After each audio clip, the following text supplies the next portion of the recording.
Hello, my name is Hasan Sorrells, and this is the Leadership Lessons from the Great Books podcast bonus. There's usually no book reading on these bonus episodes. These are interviews, rants, raves, insights, and other mild and sometimes sharp audio musings and conversations with interesting people about the topic of leadership, literature, philosophy, or any of the other things that we tend to talk about here on this podcast. Because listening to me and an interesting guest talk about leadership in dynamic ways and literature for a couple of hours is still better than reading and trying to understand yet another business book. One of the most underrated authors of the early 20th century is John Dos Passos. Now, we covered his USA trilogy on the podcast last year in episodes number 33, 34, and 35. So I would encourage you to go back and read the books, but also listen to the episodes, right? And we talked a little bit on those episodes about the impact of John Dos Passos on how we think about leadership and culture and the intersections with literature. And we got some feedback about those podcasts from folks from various sources, including one notoriously that told us, and we had asked this individual to come on the podcast as a Dos Passos guest to talk about his work. And he said infamously to us, quote unquote, no one reads Dos Passos anymore. Blinded by the light, or maybe drowned out in the light of his literary contemporaries who have long since passed into legend, folks like Steinbeck, Fitzgerald, Faulkner, and of course, the gigantic Jupiter in that universe of early 20th century post-World War I writing, Ernest Hemingway. Dos Passos, I consider to be, after reading his work, the classic writer's writer. He was not necessarily writing in the pursuit of broader public appeal, although I do not think he would have turned it down. No writer ever does. And he has been rejected, unfortunately, by the larger critical intelligentsia since his death in 1970 for the unpardonable sin of having campaigned for Goldwater and Nixon. See, you can't be part of the sort of socialist, progressive 1920s left and then see your country switch and then go in a different direction.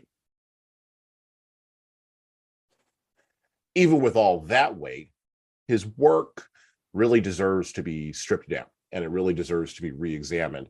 And quite frankly, I believe to be fixed in the pantheon of works whose impact, whose ripples can be felt right now in the early 21st century. And so today on the podcast, I want to welcome our guest. Now, wait for it. You're going to hear the name and you're going to lose it in a minute. But I want to welcome our guest, John Dos Passos. Wait for it. Coggin. From his website, his biography is as follows. John Dos Passos Coggin was born in Annapolis, Maryland, and currently lives in Northern Virginia. He is a writer and environmental advocate. He has worked in clean energy and climate communications in the Chesapeake Bay region for 15 years. He writes nonfiction and fiction. He has published many articles on film, music, books, politics, and public policy. His poetry has appeared in Aurora, Zenda, the Blue Mountain Review, Cathexis Northwest Press, that's a great name, and Panegyris. His nonfiction has appeared in The American Scholar, Climate.gov, the Baltimore Sun, and the Tampa Bay Times. In 2012, he published his first book, Walkin' Lawton, an authorized biography of Florida Governor and U.S. Senator Lawton Chiles. He also writes feature film screenplays, close quote. By the way, just as a side note, I read his article, and we're going to talk about it today, that he most recently wrote on his grandfather, John Dos Passos, and his passion for fishing in The American Scholar. And that's how I got a hold of this fine young man to talk with him on the podcast today. And by the way, just to prove to you that he is a real person, if you go to look at his Twitter file, or his Twitter profile, sorry, he's also a huge Batman and Marvel fan. So that should give us something to overlap and discuss today. In addition, we are going to, and this is sort of a a last minute change, or maybe not change, but addition. We are going to talk a little bit, I think, about Robert Oppenheimer, which is timely because of the Christopher Nolan film that is coming out, or I'm sorry, has come out this weekend as of this recording. So, with all of that being said, welcome to the podcast, John. How are you doing today? Thank you. I'm doing good. It's good to be here. So, for our listeners, I know I gave you that intro, and I talked a little bit about the things that are on your website, but that doesn't encompass everything. So, in your own words, for our listeners, what is it that you do exactly? I do a variety of things, and I'm lucky to do all of them. I have a wonderful job working for the National Oceanic and Atmospheric Administration in the Washington, D.C. area, where I work on climate communications. One of the flagship publications of our office is climate.gov, where folks across the country can access plain language, authoritative information on climate.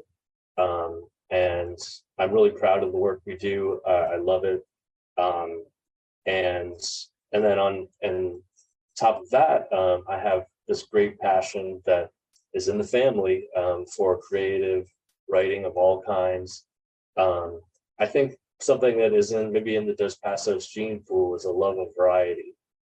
Variety is the spice of life, and my grandfather was always in the midst of many projects, many thoughts, somehow keeping them all in balance. He was a very balanced individual, and I love variety too, and especially when it comes to writing. I'm always looking to change things up a little bit, go from writing a poem to writing a nonfiction essay to writing a screenplay, and just enjoying how different everything is. That's something that I have even noticed when I read biographies of people who have lived lives, long before my own. You can see that people were involved in multiple projects, right? This idea of being a generalist was way, way, way more prevalent. I would assert probably up until the 1950s and even the 1960s in America, before we fell down the rabbit hole of specialization, where I weirdly think we are at the end of specialization and we're actually turning the corner back to the reign of the generalists. And I think that's a good thing. People have multiple interests, people have multiple desires, and quite frankly, if you can run a farm, write some interesting poetry, do some interesting research. You can also maybe run a small, social media company on the internet, maybe a 2-person company, and you can also run for your local mayoralship. I wouldn't say run for Congress, but run your local mayoralship. Now you're being spread out in multiple areas, but you're also feeding yourself. And I think that's something that we missed in the middle of the 20th century a little bit, but I think we're getting back to that. So I like to hear that you're right there with me on being a generalist. You mentioned the Dos Passos gene pool, and this is not a question that I have on our list, but it is a question I'd like to ask. And we're just sort of popcorn a little bit, and we'll get to all the questions today. Not worried about that. How many folks are in the Dos Passos gene pool, and how many of them are writers? Like, when you all get together, what's that conversation like? I'm very curious. I'd love to be a fly on the wall with that. Absolutely. I just grew up, when I was a boy, of course, I wasn't aware of the Passos lineage, the literary estate, but I was aware from an early age that choosing the right word at the dinner table was important. And it wasn't anything formal. It was just, that was just it was something my mom always cared about, and my dad, because my other side of the family, my dad's family, the Coggins, they are a big newspapering family. So my dad's father owned and edited a local newspaper in what's called the Northern Neck of Virginia. As soon as he got back from World War II, he started running the paper, and his grandfather ran the paper for him. So we've got writing and words on both sides of the family, and I just grew up and I didn't know why, but caring subconsciously about choosing words. A well-timed turn of phrase, probably. I get a sense and you're a family just like any other family. You got your ups, you got your downs, you got your disputes, you got your conflicts, you also have your good times, your bad times, in your joys and your passions, and people are pursuing whatever it is they're pursuing, just like any other family. However, I would presume that a well-timed turn of phrase probably does pretty well in your household, right? That's probably the thing that like drives a lot of shall we say interaction and conversation. Would I be correct in assuming that? That's right. I think there's just some enjoyment in our family of who can tell the best story at dinner, who really got people laughing, and just, and also the timing. Who told, if you tell a great story right when dinner's ending, then everyone, when they're leaving, that's what they're gonna remember when they go back to what they're doing, and then the next day they'll remember that story, maybe tell someone else about it. There you go. I love that. Well, tell us a little bit about your work to preserve John Dos Passos's writing with the John Dos Passos Literary Estate and the John Dos Passos Society. Let's sort of front load some of that information early for our listeners. So tell us a little bit about your work, why you decided to pick up, that particular baton, why that's a thing for you out of all of the other folks who could have picked that baton in your family. Why were you the guy that decided to do that, and what is that work, right? What does the Literary Estate and the John Dos Passos Society actually do? Sure. Well, I do have to fill out the picture. I have an older sister who's 6 years older. Her name is Laura. She teaches in public schools in Richmond, Virginia, and she's an exquisite writer. She has that talent that is broadly shared in our family. And actually, when we were kids, she was the voracious reader, and not just I read a lot, but she had the variety. She read fiction, nonfiction. If I were to go back in time and decide and guess which one of us was going to take the lion's share of the estate, it would be my sister, not me. And she's just now starting to she's kind of intermittently explored publishing and writing creatively over the years, and is now in a phase where she's working on a novel and getting strong into the literary life again. But so it was a slower burn, a kind of a late bloom for me.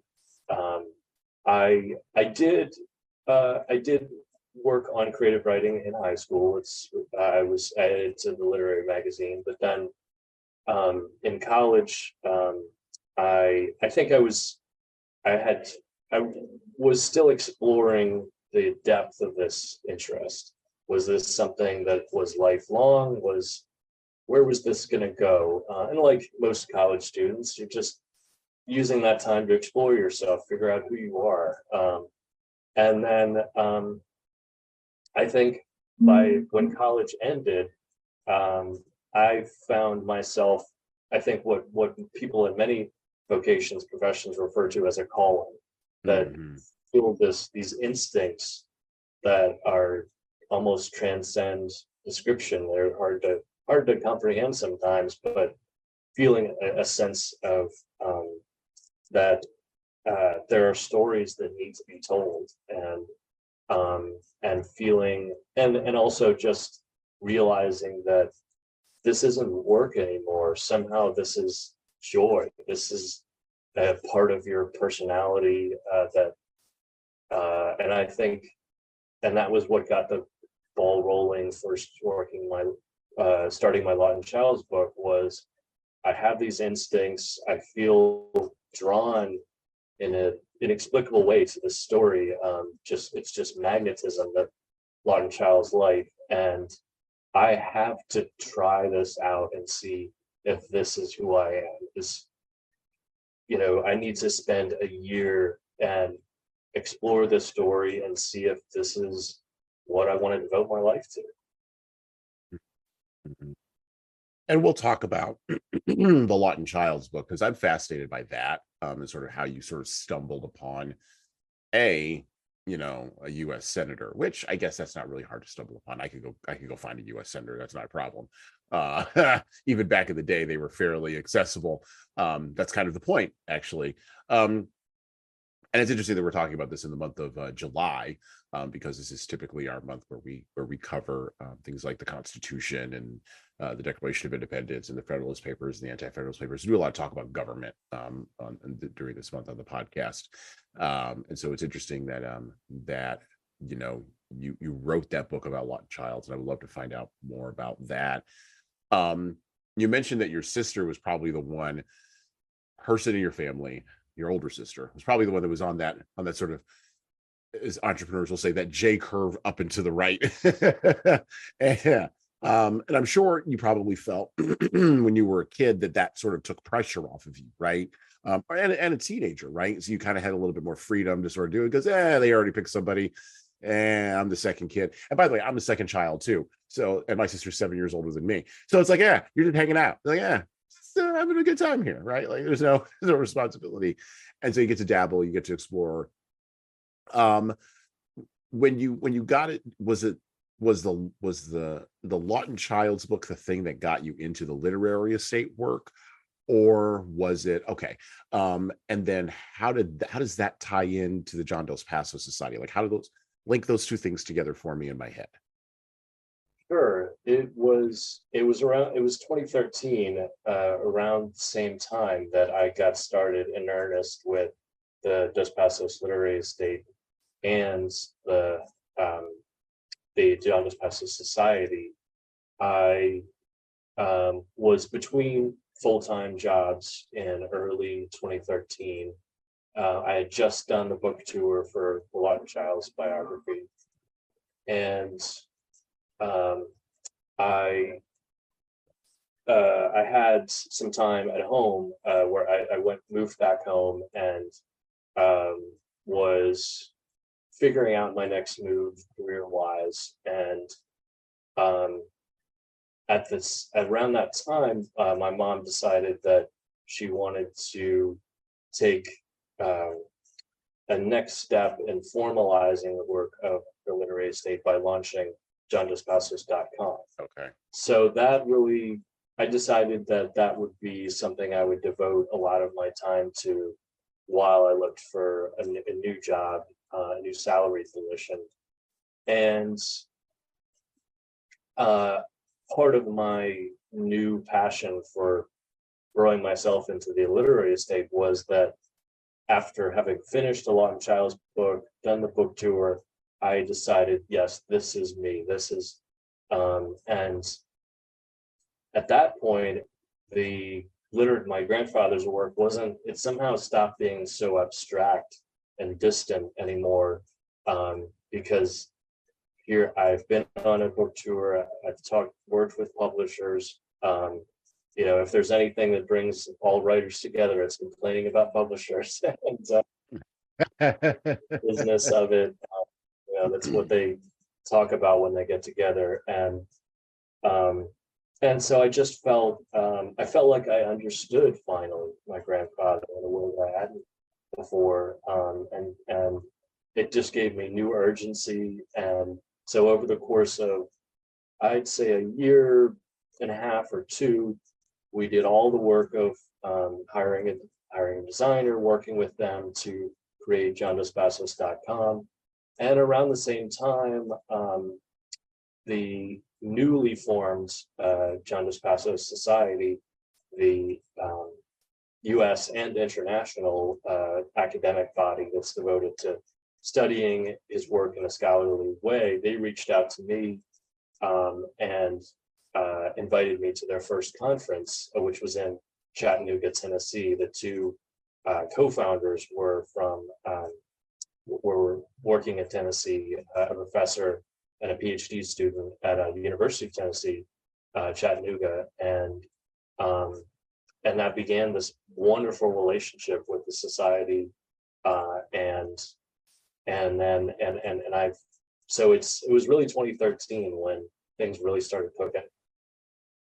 Now that's interesting, because in 2013, that's when I founded my first business. That's when things really started cooking for me. I started kind of like you, kind of looked around and said, I have this handful of things that I can do.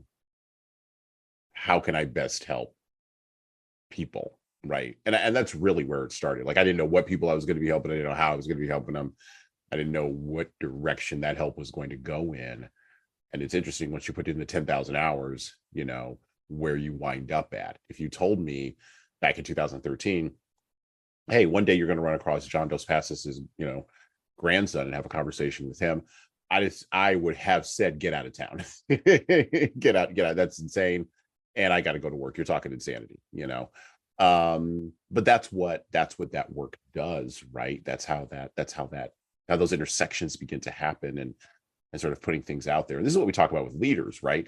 You never know, to paraphrase sort of from Tolkien a little bit, in Lord of the Rings, you never know what's going to happen when you put your foot out on the road, right?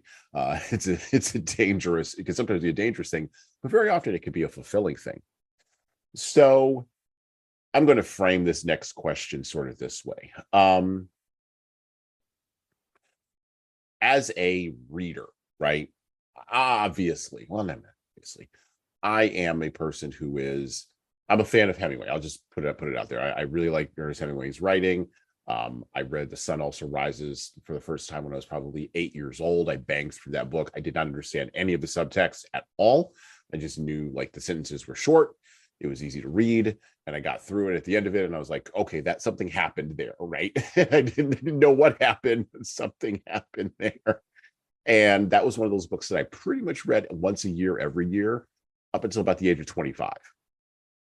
And we'll cover The Sun Also Rises, interestingly enough, on this podcast in a few months. We're going to wind up on that shore. Finally, I've been kind of holding back on doing Hemingway, really jumping in on that, because he was a giant, right? Giant writer. But when you start exploring Hemingway's crowd, right? You run across, obviously, Gertrude Stein. You run across Pablo Picasso, and I'm an art guy, so I'd run across Pablo Picasso before.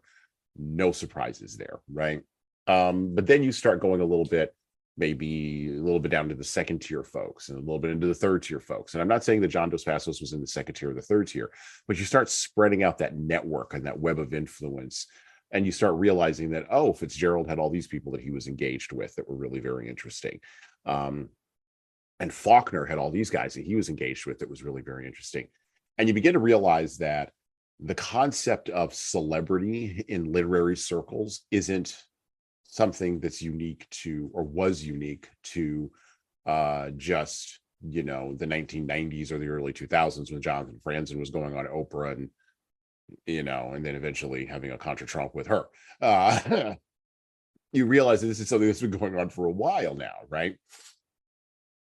And as I began to explore more of that, I eventually ran across John Dos Passos. But it wasn't until we read the USA trilogy that I really realized just how impactful this guy really is, or really was, in his writing. And so I think that is a common challenge, because Hemingway just sucks so much of the air out of the room when you talk about any of these writers from the 1920s. So talk with us a little bit about the challenge of keeping the work of John Dos Passos in front of the public eye, and talk in material ways about, what have you done to make this so? What are the efforts of the Literary Estate and the John Dos Passos Society? How has this kept everything to the forefront in the public's mind? It's a great question. It's very tough to mm, mobilize and curate a legacy for a writer who um, had such a there's so many reasons behind why legacies suffer and fade away in the literary world. There's politics, of course. I think that's one factor that plays into um, his waning critical legacy in literature, is that um, for many decades in the US, the 20th century, the New York literary establishment that dominated who was reviewed and when, who was celebrated and when, was a leftist monopoly, essentially. And once my grandfather departed the left, broke with the left, it was a small world. Everyone knew each other. People took it personally, and those grudges remained for decades. And I think that not only kept him out of more literary fame and opportunities, but also out of Hollywood, because Hollywood was also dominated by the left. So he was, in a lot of ways, persona non grata, except to the people who knew him best, who embraced him his whole life. And his one of the things I admire most about him is the multitude and variety of his friendships that sustained him. No matter where people were in politics, he had so many different friendships. But so that there's, going back to your question, there's lots of factors in play. It's probably something that a lot of people could write PhDs about, how reputations come and go. A lot of people have studied George Orwell's reputation and how that kind of came from started at zero, and in a very humble way around the time of his passing, and just exploded into this mass of global phenomenon that's still here. And politics plays into that too. And we're not a political podcast, even though our topics do. I mean, there's no way you can't do touch on politics and do touch on political things, right? We're also not a religious podcast, although there is theology, and theo just means the study of God, right? Right. Say the transcendent. We do talk about that here because I do think that's important for leaders to comprehend as part of the leadership universe, right? You may not agree, but you got to at least understand, right? And so politics, religion, the other big third rail is, of course, anything having to do with sexual matters, orientation, desires, whatever, right? And there are great literary books written in those spaces as well, which we have not touched on the podcast because I would like kids to listen to this, but they are there, right? And so those are the big three rails, right? Politics, religion, and sort of more intimate areas. When a writer goes down that road of shifting loyalties, right? He needs friends and she needs friends, right? And the thing that I think about when you talk about this is, gosh, and I get it, right? It was the Cold War. Like, I get it, right? Like I'm a fan of history, I'm an amateur historian as well. Historical periods fascinate me.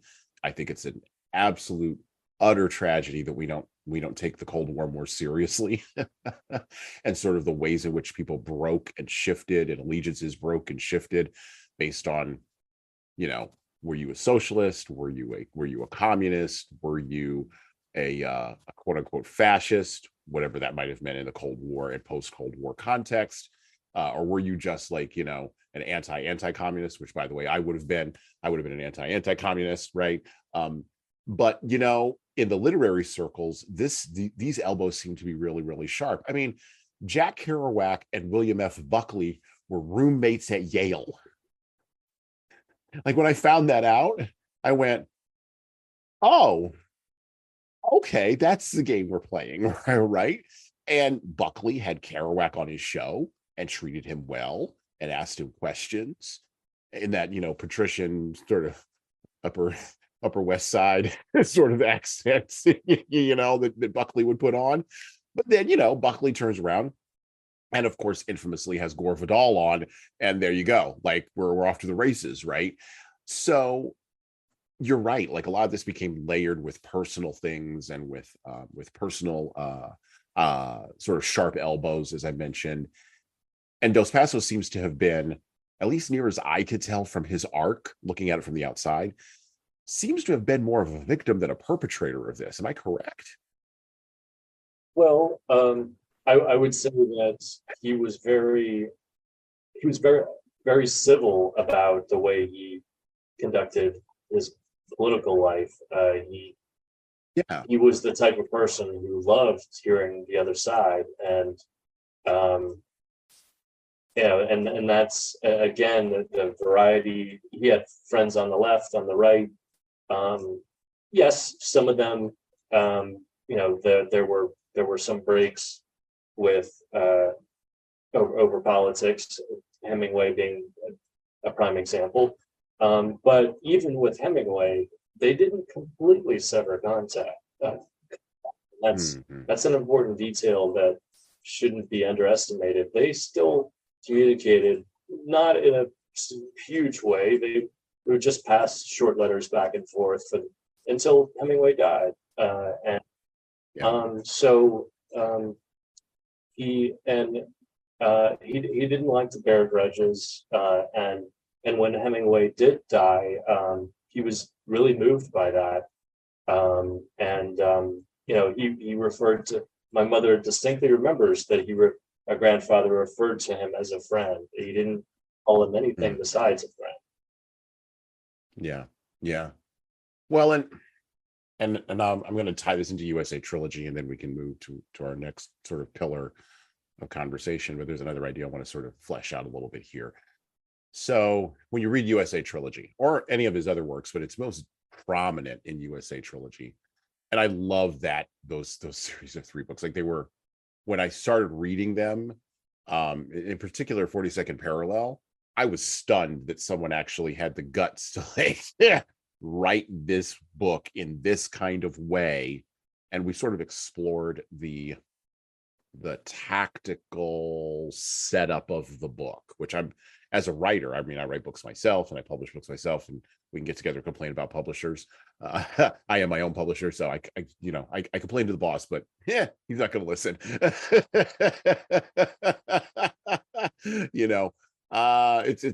He's a hard taskmaster. But when you look at the setup of the book, just how it's tactically put together and the speed with which it goes, it very much has that sense of Joan Didion.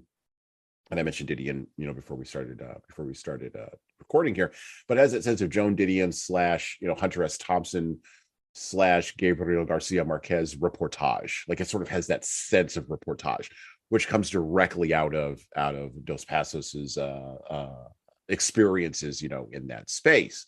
And just gathering knowledge, right, and gathering information.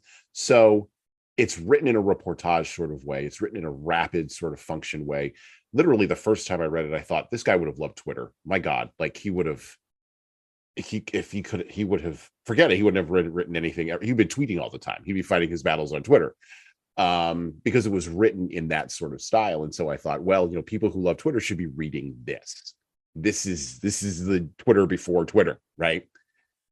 Well, you look at that, and then you go and you look at, and I loved it how you talked about sort of the letters that he wrote back and forth between him and Hemingway and the ways in which people communicated. And they were making an attempt, unlike folks on Twitter and in our time, 100 years later, they were making an attempt to, I think, disagree without being disagreeable. And that is a function, yes, okay, you can say of polite society, which, I know that in your governmental work, you probably run across a lot of people who are very, very emotionally engaged with activism around climate. And I wonder if in the vacuum of other things, particularly transcendent belief, which is an idea we explore on this podcast, people take all that energy they used to have and now they're putting it into politics. And that's the fundamental break between us now and those folks back then, and I don't know what your grandfather believed or didn't believe. I don't get into any of that. But I just know there was something there that allowed them to disagree without being disagreeable. And at the end of what fundamentally, I mean, Hemingway's life was a tragedy, despite him being a towering literary giant and towering talent. He was haunted by nihilism and existential distress and couldn't get past it. And so, the drinking didn't do it, the womanizing didn't do it, the acquisition of stuff didn't do it, the fishing didn't do it, the writing of the books, heck, even a Nobel Prize didn't do it, right? Like none of it did it, right? And I think guys like Dos Passos and Faulkner, who were his friends, were trying to sort of disagree with that piece without sort of not driving over the edge, but just being disagreeable. Am I onto something here contextually? And that's a big idea that I sort of dropped on you, but am I sort of onto something contextually here? I think so. It's very well in many ways he was of the lost generation, yet so much in common with the people you just mentioned, Faulkner, Hemingway, Fitzgerald. But in other important ways, he was even among that group distinctive and on his own unique path. And one way is his strong sense of moderation in all things. As you mentioned, alcoholism, self-hatred, the lifelong struggles with many haunting demons. Those were a big part of the lost generation. And it's always been a mystery to me. It's something I wish that for many reasons that I could sit down with him and talk about it, is how did he conquer his own demons? Because everyone has demons. I know that, for a lot of his life, it was the relationship with his father. How did he make sense of that? How did he move from feeling smothered and overwhelmed by a very dominant father figure to finding and reflecting on all the things they had in common, and coming to peace with that, which he did later in his life. But it's my grandfather lived to be 74, and tragically for his generation of writers, that was really an outlier, that would live that long and have the chance to have to see most of the 20th century in the way that he did. I mean, that was a generation with tremendous genius, talent, and a lot of demons. Demons, yeah. No, I'd absolutely. I mean, I mentioned Tolkien already, and we've read Tolkien, we've read C.S. Lewis. Both those guys, same thing. Came out of the trenches of World War One, and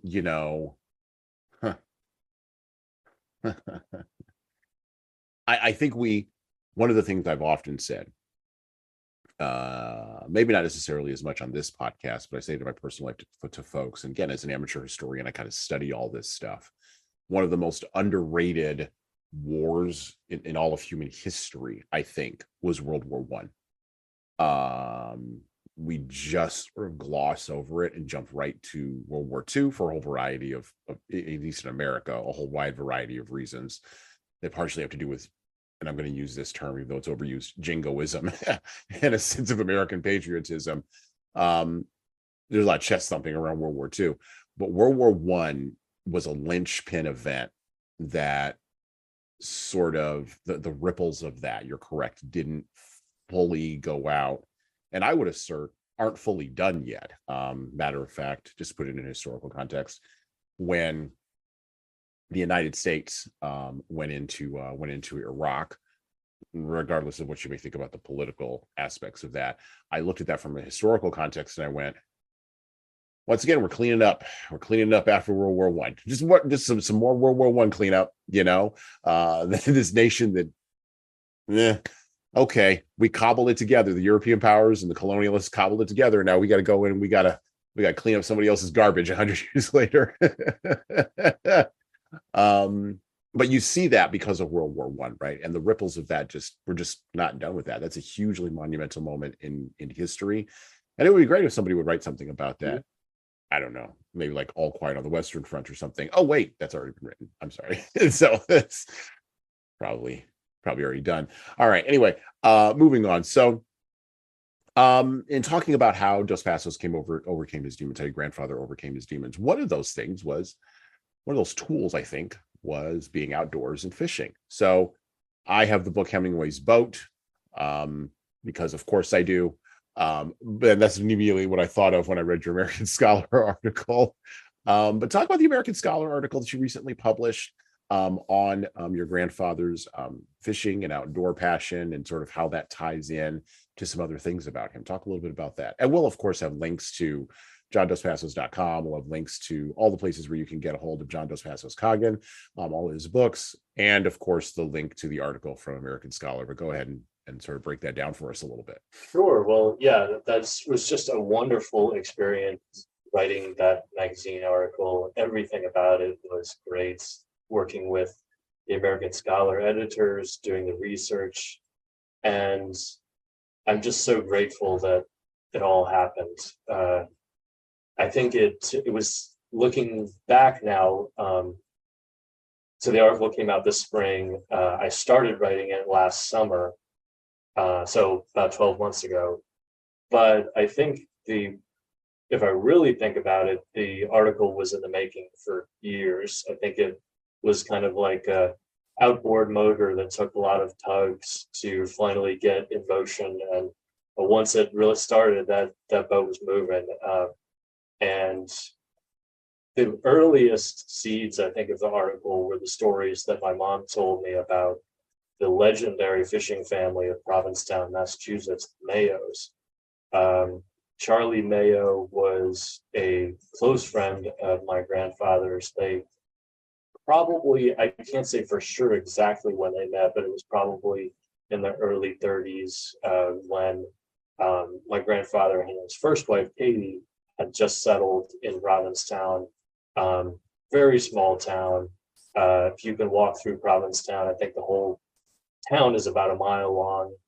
It's still today just a very small community, and so they got to know each other. And my grandfather loved everything maritime, being out on the water, swimming, sailing, and so he went on these amazing fishing trips with Charlie Mayo, who was many things on the water, but probably best known for his rod and reel tuna fishing. He would pull in these massive creatures out of the sea, and for years, all the anglers on the Cape, all through Massachusetts, would beg him for answers on, what's your bait, what's your tackle, what's your technique.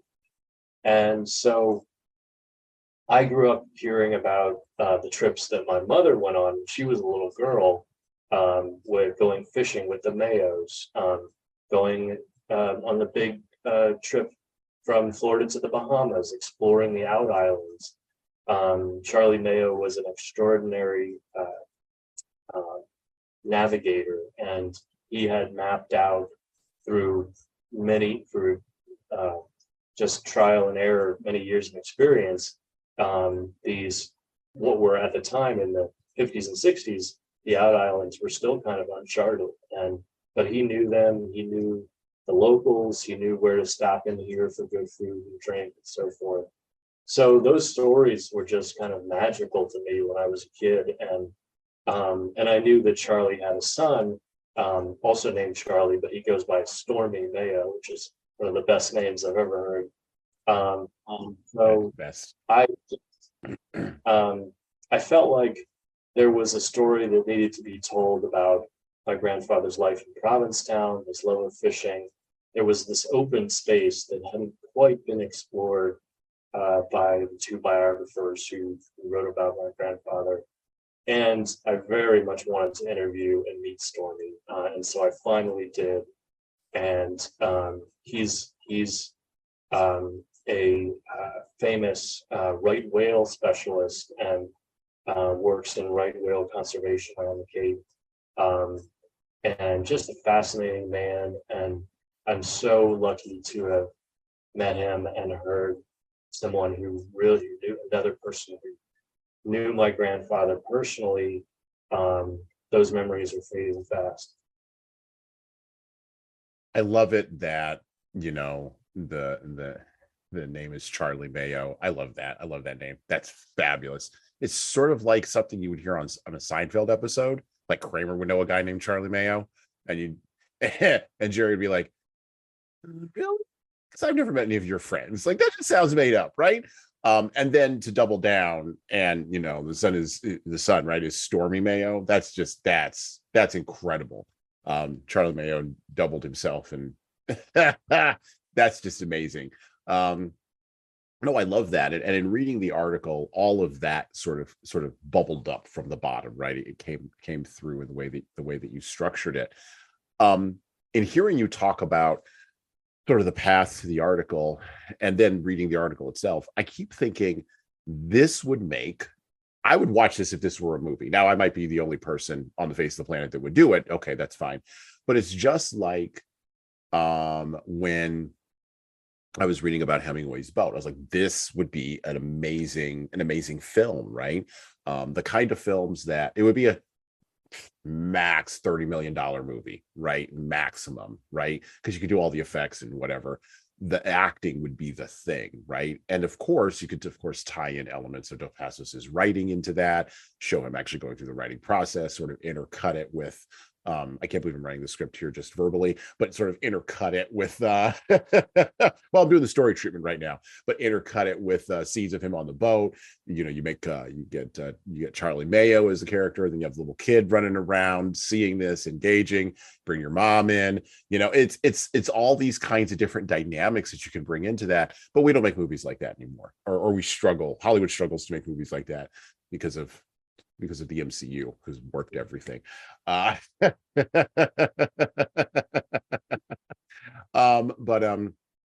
that might be something that heck, I don't know. I might wander down that road myself. I might make that project happen, and your article sort of like jumping. It's like popcorning in my brain. Not like I don't have enough to do on my own plate there.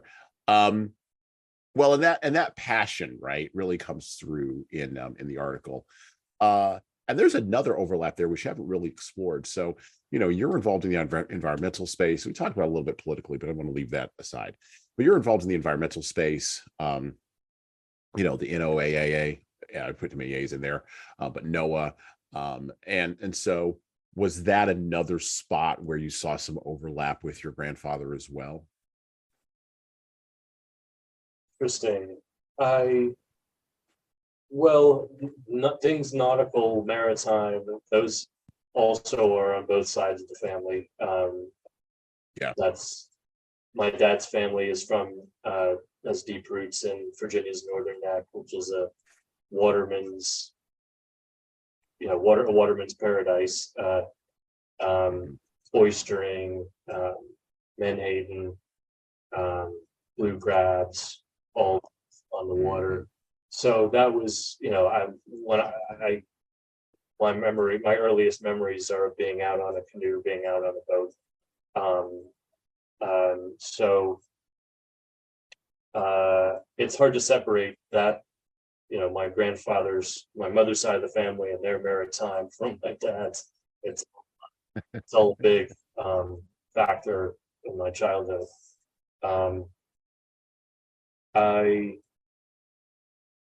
I think I think it was something that I came to appreciate more as I worked with the Dos Passos Literary Estate and got a sense over the years of what has been explored about him and what hasn't. Yeah.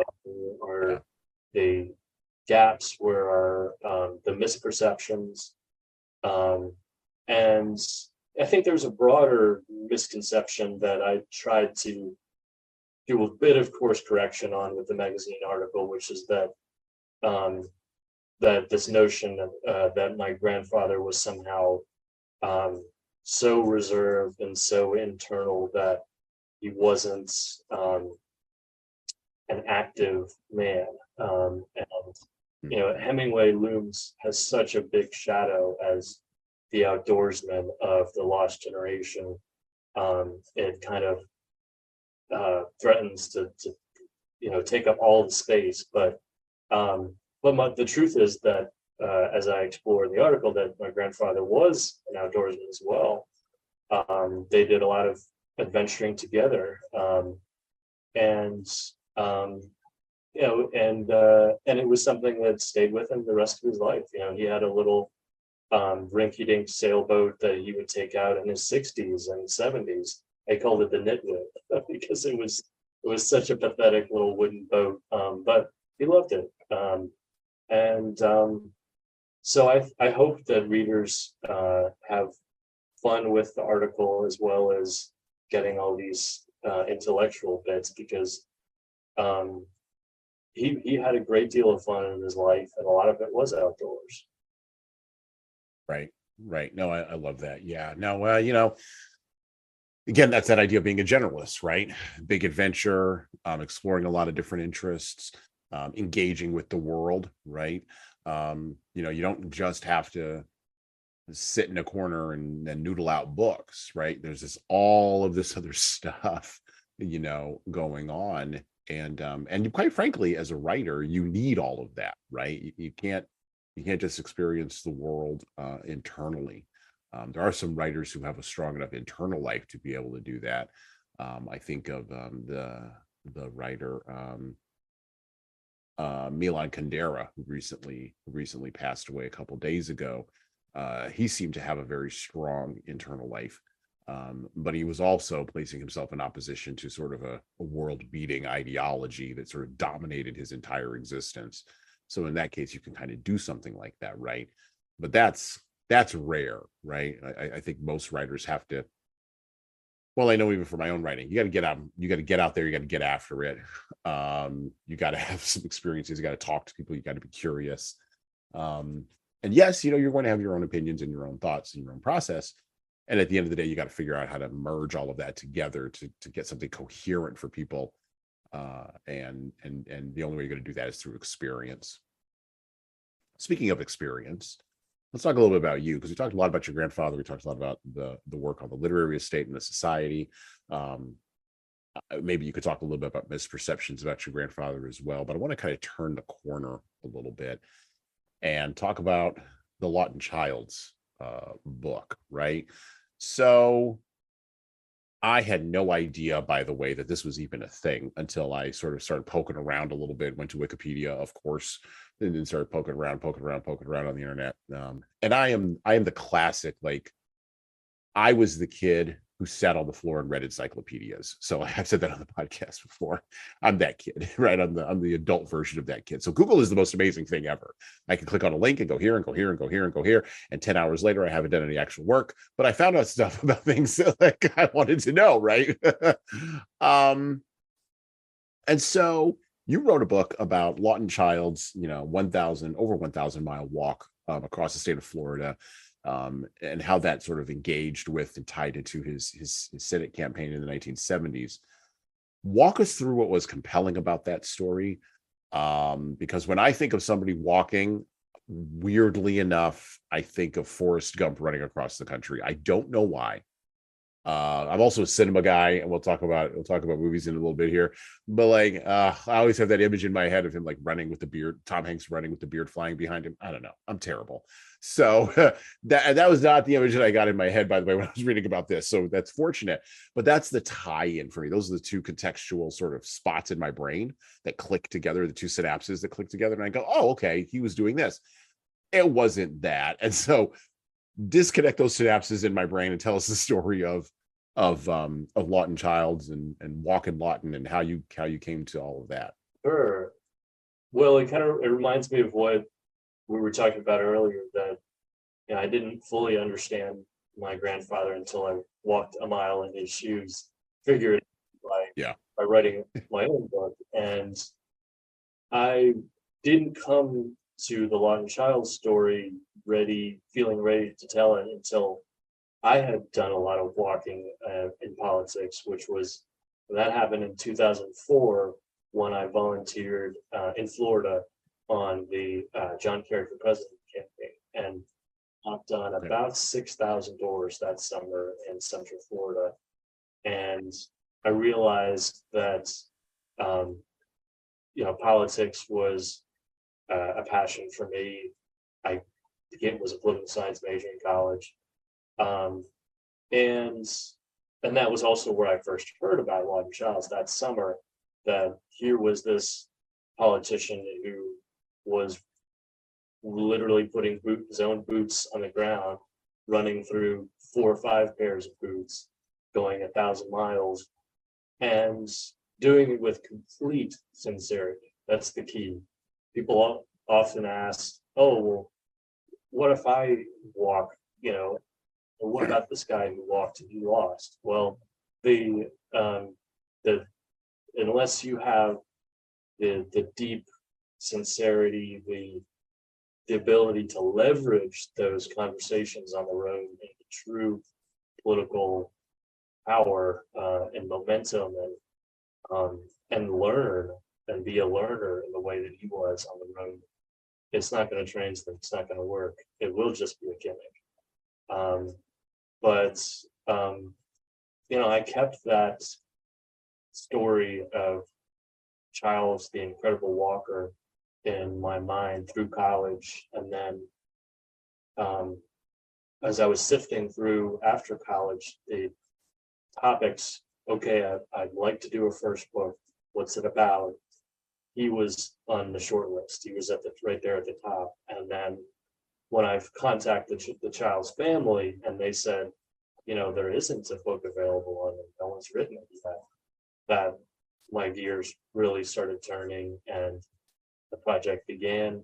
Moved to Florida, moved to Tallahassee, lived there for a year, doing on the ground research.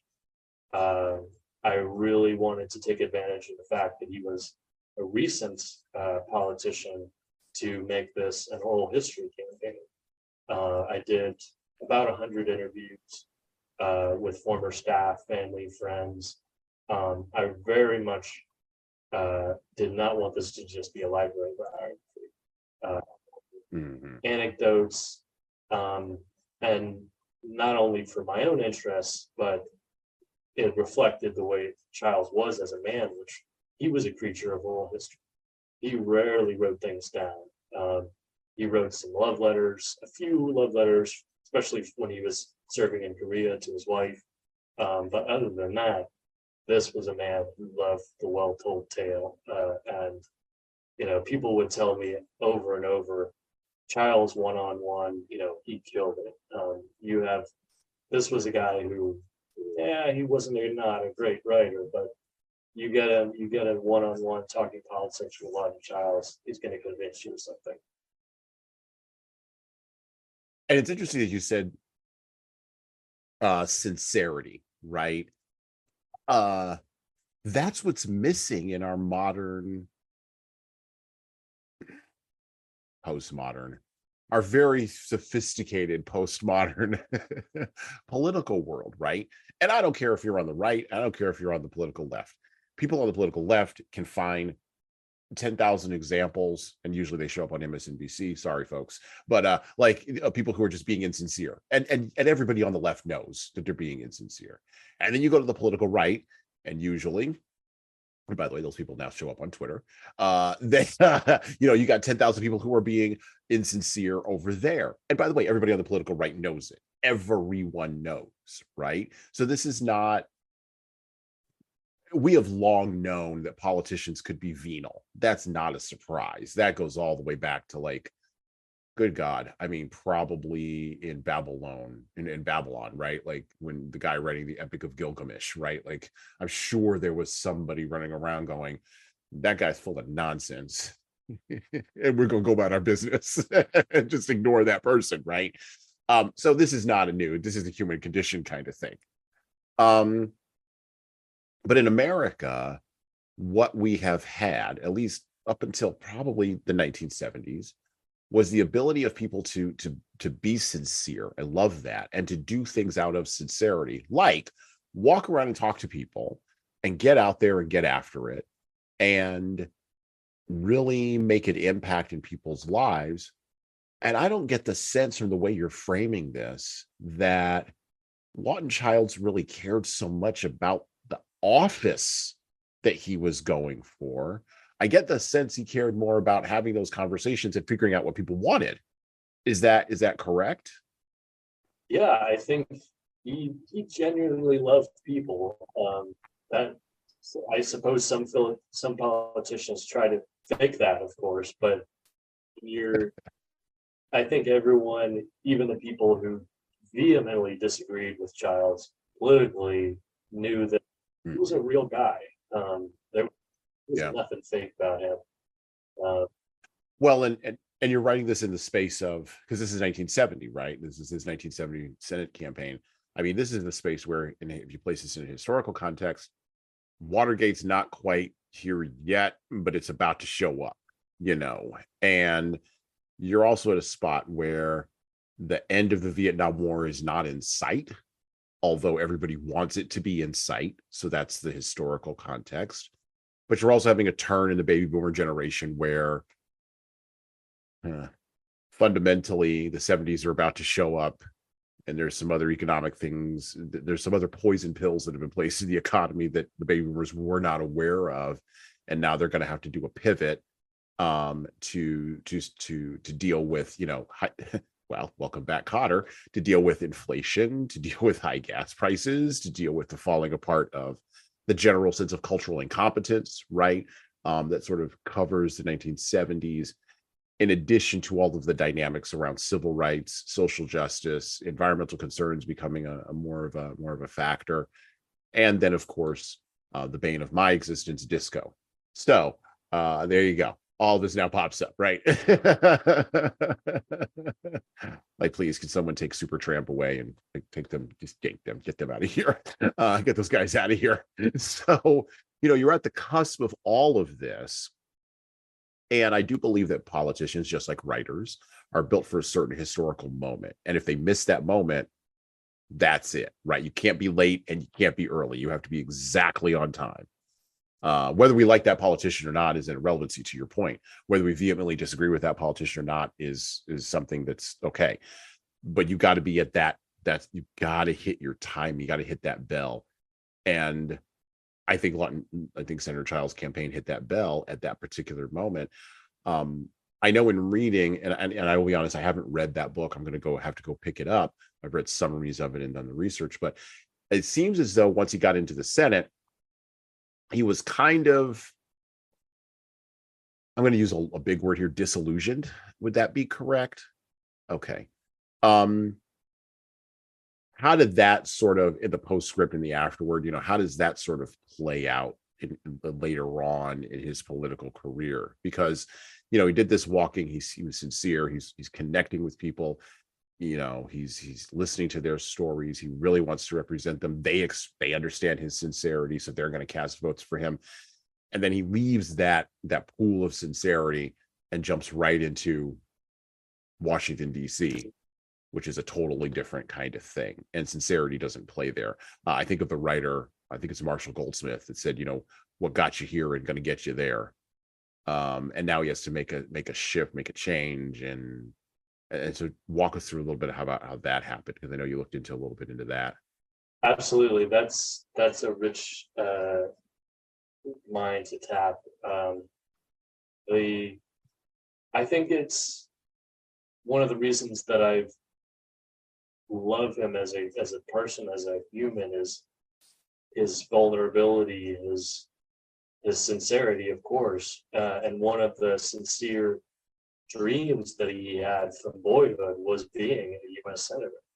He idolized a very powerful old time conservative Democrat senator from Florida, Spencer Holland, who was from the same area that Childs was, Polk County, in Central Florida, and he had this portrait, I think, in his mind of a perfect political life, and the capstone of that life would be becoming U.S. senator, be joining the greatest deliberative body in the world, that famous tagline that people use.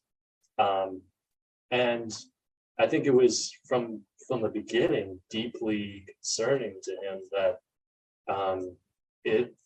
Washington did not match that dream that he had in his head, and it dogged at him for years. And by his third term, by year 18, that was conclusive. That was and deeply painful and ruinous to his health, to his mental health, and that was why he retired. He realized that these little disappointments were pooling into something much greater, into clinical depression, and he was one of the first national politicians to be open about their struggles with depression, about taking Prozac, which at the time in the late 80s was brand new medication, and getting treatment and then recovering, and realizing that his early dreams were, they weren't wrong, but they were maybe misplaced. I think he realized that he was happiest at home in Florida, and for all his dreams of the ideals of legislative power, the executive, he found out, was really where his true heart was.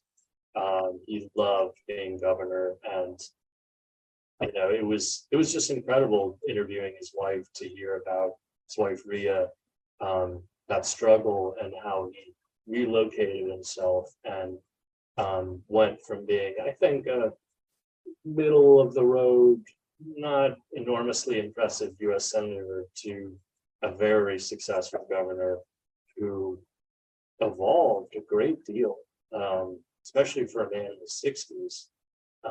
And yeah, the evolutions that he underwent, he was, like my grandfather, a learner of nature. Well, I can sense that that's what again is that arc, right? The oral narrative, the good turn of phrase, the being able to tell a story.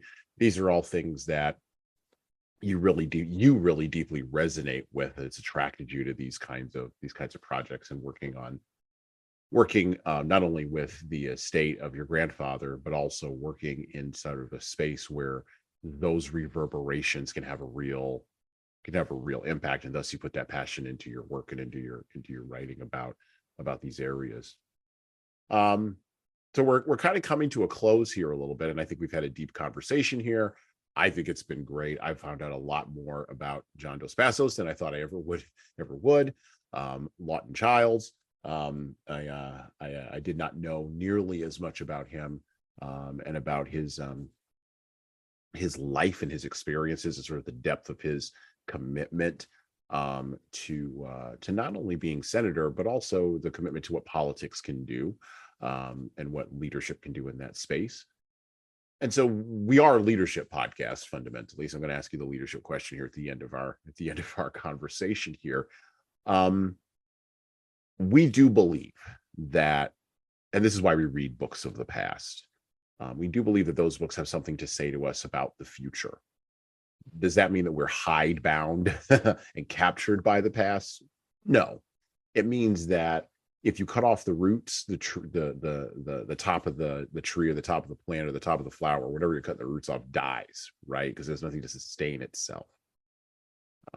We're at a weird moment in our culture where, and I think fundamentally something has shifted in the cultural zeitgeist where I can feel it. I don't know if other people can, and I might be just delusionally optimistic, but I think we've shifted towards something else. I've been talking about this on the podcast recently. There's 315 million of us in this country. About 80% of us only pay attention to, and there's nothing wrong with this, but only pay attention to our lives, the things that are going on inside of our box. And then the other 20% of us yell about things that are going on at the edges and in the center and in the middle. And sometimes that devolves into political discussions, and we all yell at each other, and it's gigantic chaos with the 20% of us. And the other 80% are like, what's the problem? I want things to work. Go away and leave me alone. And I think you need that 80 to balance out that 20. I do. You can't have 80% of the people just like yell. You can't. It'd be a mess down here. But I think at a certain point in that 20%, someone somewhere, and it's not anybody you can identify. I think it's just collectively someone calls time on an argument, and we all just sort of drift towards a conclusion. And I think we're in that someone called time somewhere. I think it happened in the last year and a half. And I think we're drifting towards a conclusion. I don't know what that conclusion is. I'd like to be delusionally positive. Not hyperventilating, but delusionally positive. I think that the conclusion is going to be positive, not negative. Another guest we had on the podcast recently, he's like, well, we could go into a dystopian Blade Runner future. Well, I don't think we're going there. I think we made a decision to go in a different direction. And I don't know if you're seeing that from where you are, but where I'm sitting, I'm feeling something shift in the zeitgeist. And I think it has to do with leadership. Not leadership, by the way, we just finished talking about Washington, D.C., not leadership from Washington, D.C. I think Washington, D.C. is being cut out of this. I think there's a cultural decision that's being made outside of that sphere of power. I also don't think it's a cultural decision that's being made in Hollywood either. They're being cut out of that decision-making process too. And I think rightly so at this moment in our republic. I think we down here have to do some things first. So that's a big contextual idea there. I kind of threw a lot of things at you. This is what I do. Just sort of frame this question as we close. What are some books in your grandfather's canon? I would obviously recommend USA Trilogy, but what are some books you can recommend to folks to read who are leaders, right? Who are the Lawton Childs, right? Childses of the world, right? Because I still believe those people are out there. I think they're running for mayor now, though. I think they're running for city council. I think they're running for school board.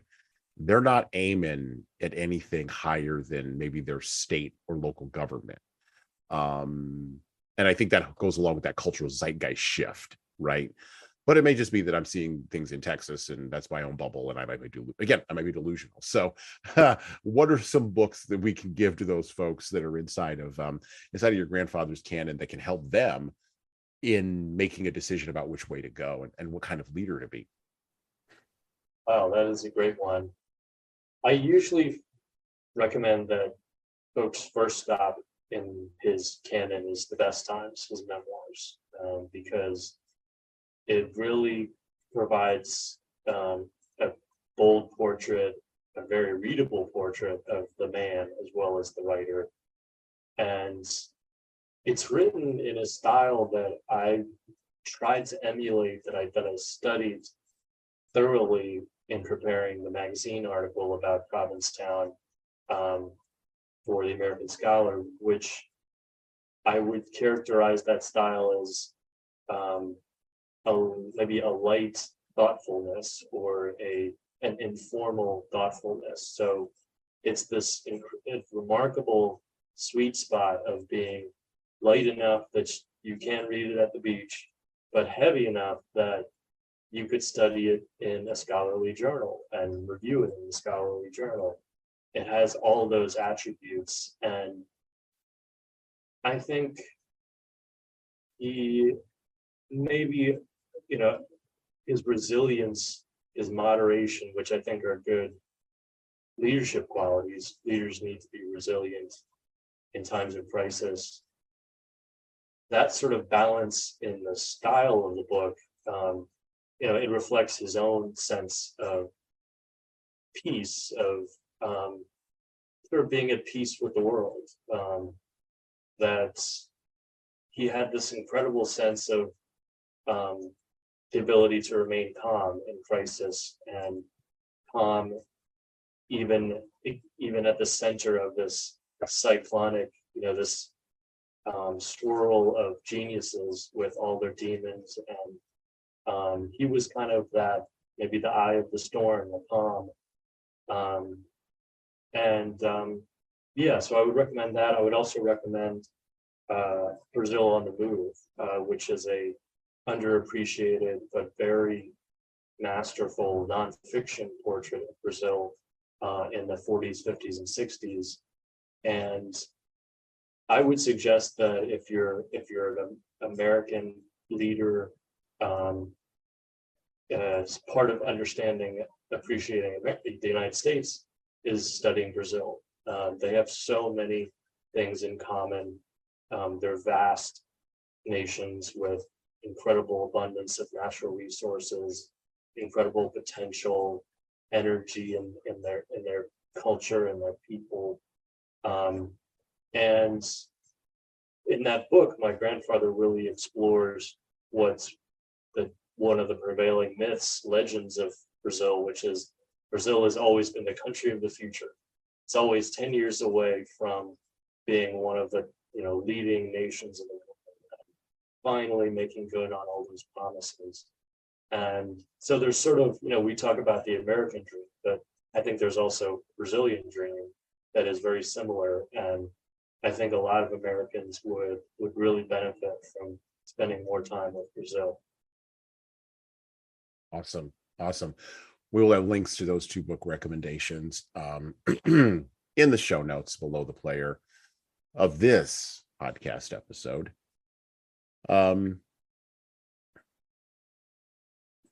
We are recording this episode during the week where Christopher Nolan's latest movie, Oppenheimer, as they used to say back in the day, dropped, has been released. Nolan is a throwback director, doing things on film. And yes, sometimes he becomes telling stories on film and eschewing digital. Yes, sometimes he becomes self-indulgent. I'm looking at you, Tenet, by the way. Other times he tends to stay a little bit over get a little bit over his skis, but pulls it back at the end. I'm looking at you, Dunkirk. And then there's times when he hits it directly, nail on the head.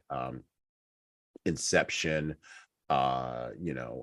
Memento, some of his earlier films. As you can tell, I'm a huge Nolan fan. And so in the course of putting together this podcast episode, John graciously sent me an article that his grandfather wrote. It's kind of interesting. It's a biographical sketch. I guess that's the best way to frame it, right? Of Robert Oppenheimer, that your grandfather wrote, called Science Under Siege. Can you kind of walk us through a little bit of that as we close during this week of Oppenheimer? And by the way, if you're going to go watch the Barbie movie, God bless you, but go do the Nolan thing. You'll do better with that. Okay, so go ahead. Kind of walk us through Science Under Siege a little bit, and we'll maybe have a link to maybe the place where you can get this article. But go ahead and talk a little bit about Science Under Siege, because you said it was very rarely talked about, and that was sort of what piqued my interest on that. Yeah, I think it's interesting for lots of reasons. It's, if you're looking at my grandfather's life, all the different people he studied, it's an outlier as being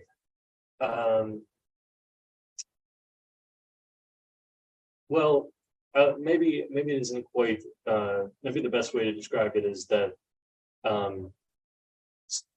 talking this, the world of science and technology is something that deeply fascinated my grandfather, but it's far from being the number one or even the top five things that scholars talk about. And I think you see that sincere fascination and curiosity in the profile, that I think he really enjoyed this time, this opportunity to meet Oppenheimer, to sit with him for a while, and just kind of listen to his mind unspool for a bit. And I think you see in the informal style of, I think sketch is the right word, because it's pretty loose and not it meanders a little bit. I think the sense that I get in reading the piece is that my grandfather had a sense of just how much pressure Oppenheimer was under and had been under, the political microscope, the scientific microscope. I think he was trying to create a sense of familiarity, of a comfort level with Oppenheimer, where he could reveal himself a little bit without that he wasn't talking to a political reporter or a political journalist. He was talking to a longtime novelist who was not certainly not looking for a soundbite. And so it seems to me over the course of the profile that they found things in common, and that Oppenheimer did open up a little bit of his secret world. They found that between them, they both were fascinated by Thomas Jefferson. My grandfather loved Jefferson, wrote a lot about him.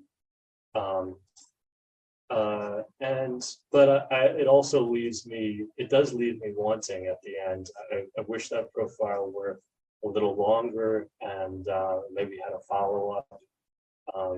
It's a bit of a mystery, but I love that it exists, because it just really, it shows just what a keen lover of variety was. Yeah, I definitely got to the end of it and I was like, no, that's it. That's the whole thing. Like we're not. Okay, I guess that's all. I guess that's the whole thing. That was literally what I said. I was sitting on my couch next to my wife reading it, and I got to the end of it, and she's like, that was the whole thing. I thought it would be longer. Well, I don't know what to tell you. I guess there wasn't enough there in that moment. You definitely get the sense, and I will say this in closing, that there was an attempt by Dos Passos to kind of solve the cipher of Oppenheimer, and I don't know that anybody ever solved that cipher. And I do believe, again, just like politicians are made for certain political moments, I do believe that scientists are made for certain scientific moments. I do believe that that writers and authors are made for certain literary moments, right? Oppenheimer was a guy who was made for the moment. He was made for that at that time in American history, and quite frankly in world history. You needed that guy. Einstein wasn't going to put together the bomb. Like he wasn't that guy. He wasn't going to lead the Los Alamos project. He just wasn't wired that way. Like it just wasn't going to happen. And so who are you going to get? Right. Well, you're going to go get that shady gangster. You're going to go get that guy. And he's going to show up with his hat, and he's going to show up with his weird habits and idiosyncrasies. He's going to show up with a copy of the Bhagavad Gita, and you're just going to have to tolerate it, because guess what? At the end of all of that, you know what you're going to get? You're going to get something that's going to be, quite frankly, the destroyer of worlds. But you don't understand that at the time, and he's correct. I think of some of the things I've seen from the trailers of the movie. You don't know what you have until you use it, right? And a cipher is what brings that to you. And I think I think your grandfather sort of picked up a little bit on that, a sense of a little bit on that, but you're right. I don't think there was enough time to sort of explore that. And at that point in time in Oppenheimer's life, he wasn't allowing anybody to push on him because, he had Senate subcommittees chasing him around like Virginia jackrabbits, and he wasn't going to give anybody anything. He had to be cautious. And I really like the elements that were included there of his children, of Thomas Jefferson that you mentioned, all very fascinating. So I encourage folks, if they can find Science Under Siege, to check that out. It's very rare. I think you said it was like in a collection, right, of other writings by John Dos Passos. So if you can run across it, I definitely recommend reading it. All right. Well, typically we ask, would you like to promote anything today? Or is there anything you'd like to promote on the podcast? However, we will have links to the John Dos Passos Literary Estate. We'll have links to the John Dos Passos Society, links to the article in American Scholar. Is there anything else, anywhere else you'd like for people to go and find your writing, your books, your authorship, any other links we can include there for folks who are listening today? I do have a website of my own, johndospassoscoggin.com. So as I publish poetry, new writing of various kinds, and as there are announcements relating to my grandfather's legacy, you will find also there news about that. So I can recommend that, but I do really hope that this is a chance for people to rediscover my grandfather's work and appreciate the varied and deeply fascinating, rich life that you led. Yeah, delighted to be here. Awesome. Well, we want to thank John Dos Passos Coggin for coming on the Leadership Lessons from the Great Books podcast. Encourage you to go and check out all those links and check out the literary legacy of John Dos Passos, and of course the legacy as it is continuing into the now through John Dos Passos Coggin and through his work. Once again, here at the Leadership Lessons from the Great Books podcast, we'd like to thank you for listening, and with that, we're out. Thank you for listening and subscribing to the Leadership Lessons from the Great Books podcast. If you're listening to this on any of the major podcast players like iTunes, Google Podcasts, or Spotify, please go ahead and leave us a 5-star review and write a little bit in there. A couple of sentences is good enough. That actually helps us game those algorithms that I was just maybe addressing. And, of course, it helps us grow the show.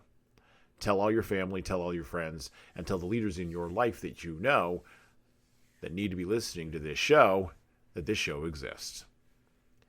By the way, if you want to get started on the leadership path yourself, or you know some people who need to go on the leadership path, HSCT Publishing, the home company of Leadership Toolbox and Leadership Lessons from the Great Books podcast, can help you and your team do that.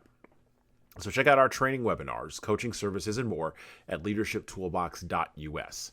We are remote, we're live, we're in person, we're on video, and we've got leadership development solutions for your civic group, nonprofit staff, public sector staff, or even your private sector leaders. And of course, you're going to want to check out our video-based subscription service at leadingkeys.com. That's leadingkeys.com for leadership development on demand. You don't like videos, you don't like training, but you really like the podcast? Well, I would also recommend reading a book. Matter of fact, I'd recommend reading my most recent book, 12 Rules for Leaders, The Foundation of Intentional Leadership. You can get that in paperback, hardcover, or as an ebook on Amazon, Barnes & Noble, Kobo, Ingram Spark, and any other place that you order books online. Finally, of course, we're on YouTube just like everybody else is. We'd love to have you help us grow the YouTube channel, so like and subscribe to the video version of this podcast on the HSCT Publishing channel on YouTube. Just search for HSCT Publishing, or you can search for Leadership Toolbox and hit the subscribe button. Subscribing helps us grow the show, as it does with the audio, just is the same with the video. All right, that's it for me.